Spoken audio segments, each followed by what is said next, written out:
Good morning mga boss. For today's vlog at magluluto muna tayo sa agahan. Meron akong karne ng baka dito na nilinis ko na at saka hiniwa-hiwa.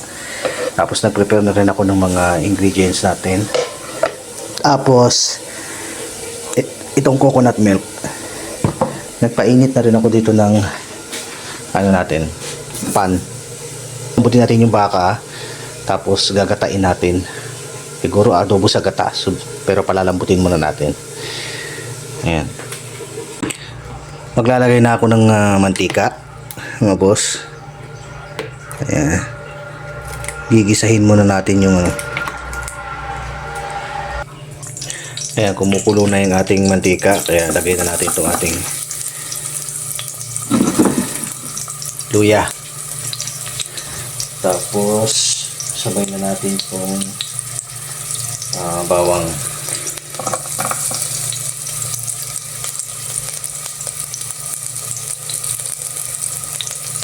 Yan.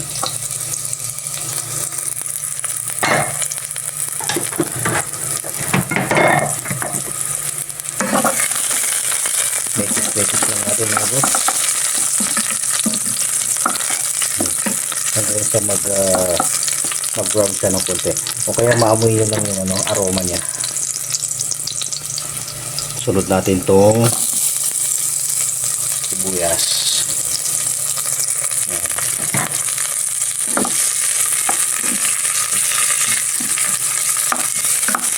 Ayan, sunod na natin itong karne ng baka mga boss.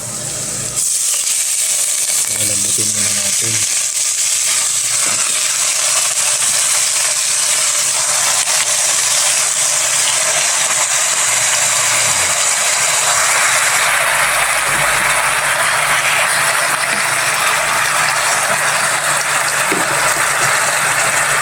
Luto na yung ating baka mga boss.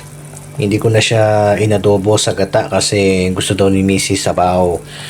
So ayan, sinabaw ko na lang. Pero wala na siyang mga rikadong gulay-gulay kasi wala rin kaming stock dito. Hindi pa kami nakakapamili. Kaya ganyan lang. May lasa naman din. Yan, no? Kain tayo mga boss. Kain tayo. Ito ulam natin mga boss. Magkakamay lang tayo. Magugas naman tayo eh. Sarap nito.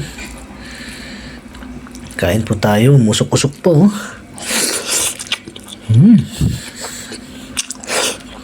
Wow.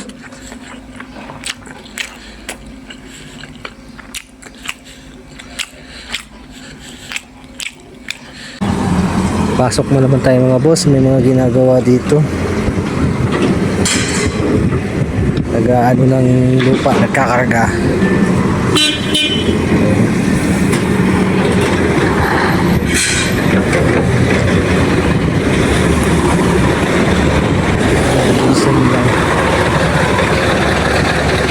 Sayang tong van na to. Naka-stuck lang dito.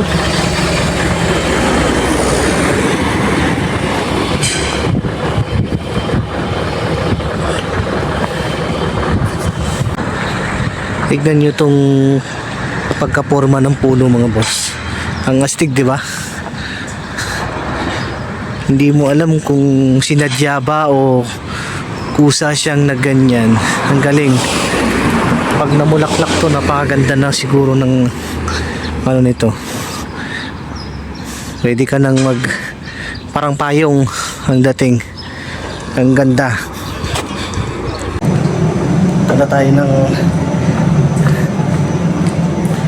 restaurant mga boss. Dala-dala ko na yung table mat na gagamitin natin.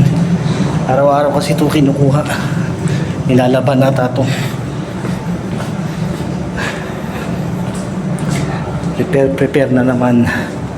Hindi na ako nakakain kasi busog, sobrang busog ko. Ang dami ko nakain kanina. Ang sarap nung nilagang baka na niluto ko eh. Kaya hindi na ako nakakain. Sobrang bulb na ng tiyan ko. Kaya hindi na ako kumain. Maglinis na tayo. Kuha muna tayong tubig. Huwag muna tayong tubig mga boss. Ano to? Pinagawaan to ka. Nasaan kaya yung isa? Pinasok kaya nila? Ayun, naiiwan doon sa labas. Hindi na nasikaso. Ang ganda ng panahon mga boss, oh. Ganda.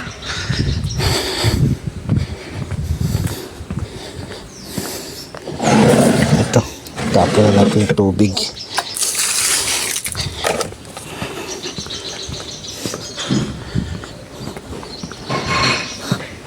Kuya!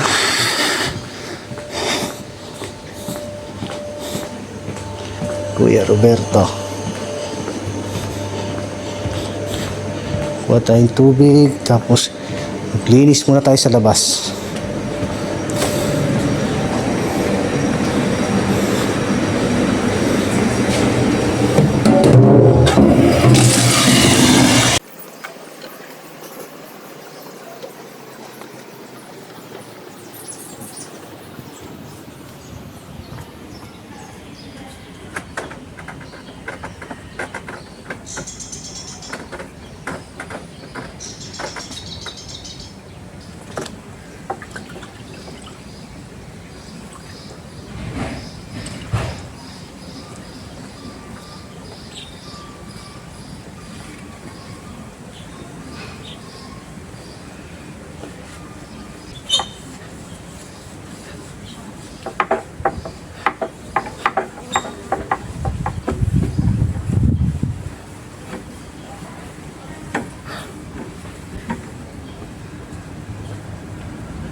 Mga boss, gusto ko palang i-shoutout yung kumpare ko, paring Ivan. Pare, kamusta ka na? Hindi na tayo nagkita, no? Sana sa bakasyon ko, magkita tayo ulit, no? Tagal na natin di nagkikita eh. Shoutout sa'yo, paring Ivan. Ingat ka palagi. Madalim na naman po ang araw, mga boss. Dilim na. Tapos na po kami sa trabaho. Nag-aantay na lang po kami ng mag 11 PM para makapag swipe ng aming time out. Grabe po, sobrang dami ng tao ngayon. Grabe, halos nagtatakbuhan na kami sa ginagawa namin. Pero matapos naman po namin ng wala naman po maging problema. Kaya sa susunod po ulit mga boss, Kalispera.